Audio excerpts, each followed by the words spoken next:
واسمح لي سعاده الدكتور هقول لحضرتك واقعه حصلت لي انا شخصيا، عشان يعني انا ست مصريه مولوده متربيه في مصر وعايزه نسمع رايك. كنت في لبنان اثناء شهر رمضان وكنت عندي شغل، فبنقعد ساعه الفطار فقالوا الاذان، فالاذان ادن فابتدينا ناكل، فبعدها ب 10 دقائق 12 دقيقه لقيت اذان تاني. انا الحقيقه انا يعني عمري ما فكرت سنيه شيعيه، انا مسلمه وكلنا يعني نؤمن بالله سبحانه وتعالى، الرسول عليه الصلاه والسلام مسلمين. فانا حسيت بشعور غريب مش قادره اوصفه لحضرتك من الدهشه، ولانه سمعت الاذان. يعني يا ريت نجيب كده جزء من الاذان، لان كان بالنسبه لي ده شيء مختلف. هل النهارده انتم لو تم بناء الحسينيات واماكن العباده، وهنا هنسال السلفيين وهنسال الازهر، ما هو الموقف ان يكون في الاذان ده بيتقال في مصر؟ نسمع كده. انا ازهري ايضا، انا ازهري ايضا مش سلف فقط.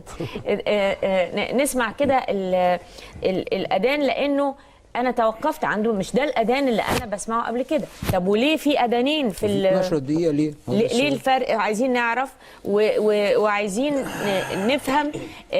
هل ده مطلوب انه يمارس، يعني انه يمارس في مصر لدى شيعة مصر، وطبعا حرية العقيدة والاحترام الشديد لكل فئات المؤمنين. لكن السؤال هنا، هل تتصور انه سيسمح لكم بذلك؟ نسمع الاذان. أشهد أن محمد رسول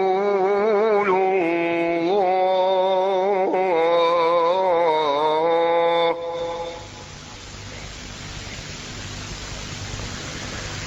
أشهد أن عليا ولي الله.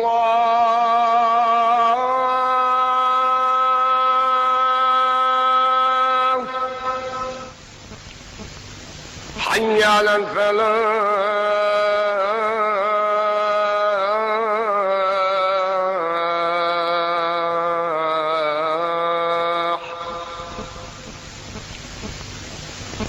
حي على خير العمل.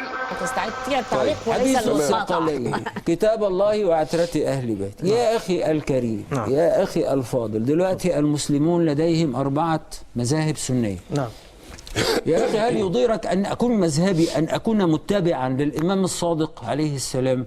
أنا مش فاهم حتى هذه اللحظة كيف تفكر هذه الأمة. يا أخي، كان في مذاهب أكثر من هذه المذاهب ال4 لم يكتب لها البقاء، ومذاهب سنية. أنا لا أتحدث عن المذاهب الشيعية، هناك مذاهب أخرى لم يكتب لها، زي مذهب الليث بن سعد مثلا لم يكتب. في النهاية أنا بس بدي أسألك سؤال. اتفضل. إحنا بنقول نتبع أئمة أهل البيت عليهم السلام، نتبع الإمام الصادق. هل هذه جريمة؟ ده السؤال. السؤال الثاني، النهارده الأستاذة بتطرح قضية الأذان. لماذا حذف من الأذان حي على خير العمل؟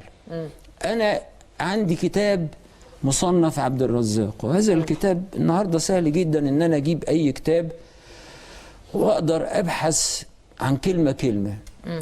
الأذان كما يروي عبد الرزاق في المصنف كان فيه حي على خير العمل، حي على خير العمل.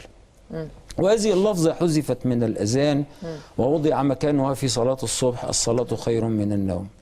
ثانيا، لم يقل الشيعة ولم يقل الفقه الشيعي أن عليا، أشهد أن عليا ولي الله، أشهد أن عليا حجة الله، هي لازمة من لوازم الأذان. ليست لازمة. لأن في لازمة أخرى، وأشهد أن الأربعة ماشي متفقين. الأذان بصيغته لو حذفت منه الله. أشهد أن عليا ولي الله، أشهد أن عليا حجة الله، وبقيت فيه حي على خير العمل، لأنني كمسلم أؤمن أن الصلاة حي على خير العمل، ولأن النص كما ورد في الكتب جاء فيه حي على خير العمل، حي على خير العمل. القضية النهاردة لما نيجي نشوف قضية حي على خير العمل وكم سفك من دماء بين المسلمين.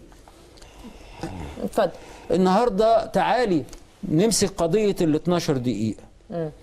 نمسك صحيح البخاري، نمسك صحيح مسلم. لما سألوا رسول الله صلى الله عليه وآله وسلم متى يفطر الصائم؟ فقال إذا أدبرت الشمس من أدبر النهار من ها هنا، وأشار إلى ناحية المغرب، وأقبل الليل من ها هنا، وأشار إلى ناحية المشرق، أفطر الصائم. لأن غروب الشمس أو دخول الليل لا يتحقق بمجرد سقوط قرص الشمس. الله تبارك وتعالى يقول في القرآن: ثم أتم الصيام إلى الليل، أقم الصلاة لدلوك الشمس إلى غسق الليل، اللي هي ال 12 دقيقة اللي بعد الفجر. هذه قضية يا ستي، هم حريين، ما كل واحد حر يصلي وقتما شاء وقتما أفتاه فقيهه. في النهاية هو حر. إنما تتحول مسألة إنه أنا بفطر 12 دقيقة متأخر إلى كارثة.